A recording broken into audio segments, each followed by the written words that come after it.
আসসালামু আলাইকুম এভরিওয়ান, আমি সাথী সিম্পল কুকের পক্ষ থেকে আপনাদের সবাইকে স্বাগত।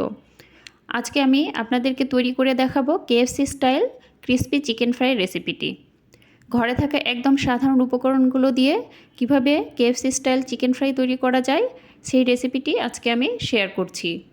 চলুন তাহলে দেখে নেওয়া যাক মূল রেসিপিটি। চিকেন ফ্রাই তৈরির জন্য এখানে আমি চিকেন নিয়েছি মোটামুটি 6 পিস।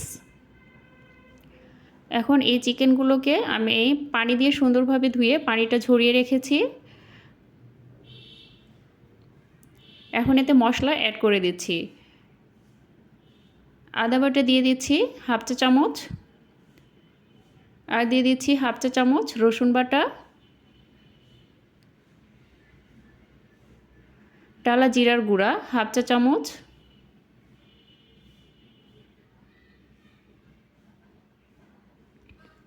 গোলমরিচের গুঁড়া হাফ চা চামচের একটু কম। আপনারা চাইলে এখানে সাদা গোলমরিচের গুঁড়াটাও ব্যবহার করতে পারবেন, আমি কালোটা দিয়েছি। লাল মরিচের গুঁড়া দিয়ে দিলাম হাফ চা চামচ, টেস্টিং সল্ট হাফ চা চামচের একটু কম,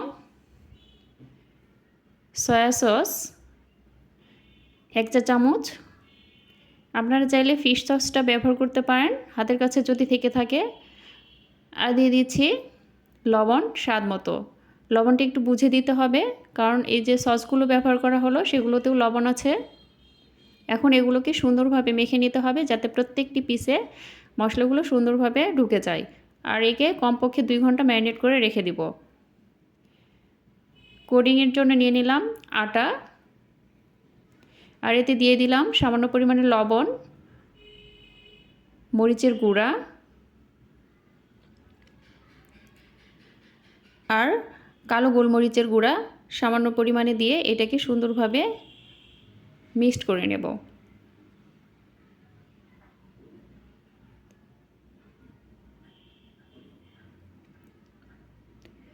আর একটা বাটিতে নিয়ে নিলাম নর্মাল পানি। এখন চিকেনের পিসগুলোকে এই আটার উপরে রেখে এইভাবে চিকেনের উপরে আটা দিয়ে হাত দিয়ে আলতোভাবে প্রেস করতে হবে। চিকেনে সরাসরি প্রেস করা যাবে না, আটার উপরে প্রেস করতে হবে। করে আটাটা ঝেড়ে নিয়ে যে পানিটা নিয়েছি নর্মাল, সেই পানির মধ্যে চিকেনের পিসগুলো ডুবিয়ে দেব।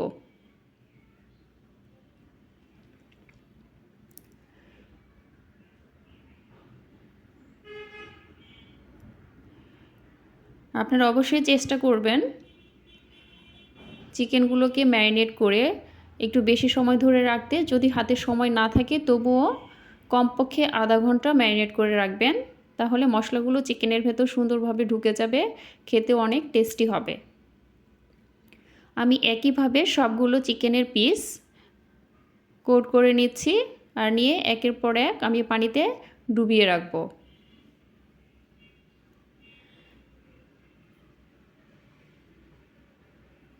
সবগুলো কোট করে নেওয়ার পর সবার আগে যে পিসটা কোট করেছিলাম সেটা তুলে সেকেন্ড টাইম আমি আবার কোট করে নিলাম। এভাবে প্রত্যেকটি আমি পুনরায় কোট করে নিব। আর কোট করতে হবে কিভাবে আপনারা একটু ভালো করে দেখে নেবেন। সরাসরি চিকেনে প্রেস না করে আটা দিয়ে সেই আটার উপর হাত দিয়ে প্রেস করতে হবে, তাহলে কোটটা সুন্দর আসবে আর অনেক ক্রিস্পি ভাব হবে।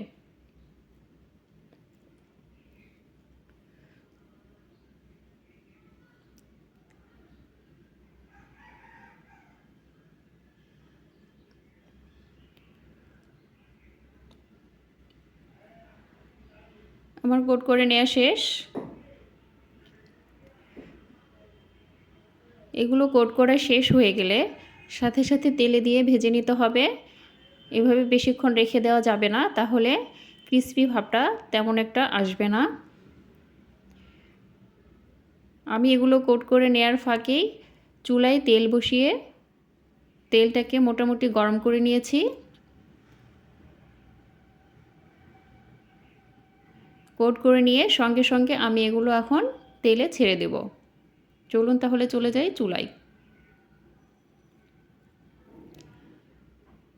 প্যানে তেলটা মোটামুটি গরম হয়ে গেছে। এখন আমি চিকেনের পিসগুলো ছেড়ে দিচ্ছি।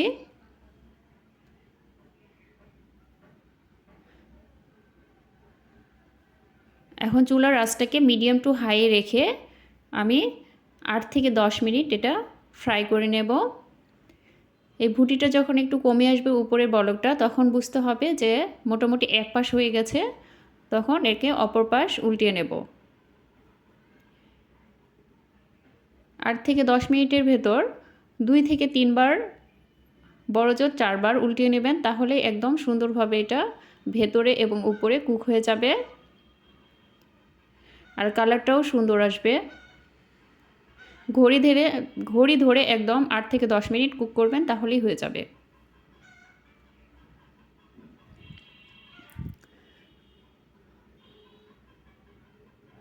ভেজে নেওয়া শেষ। এখন আমি পরের ইগুলো ভেজে নিচ্ছি।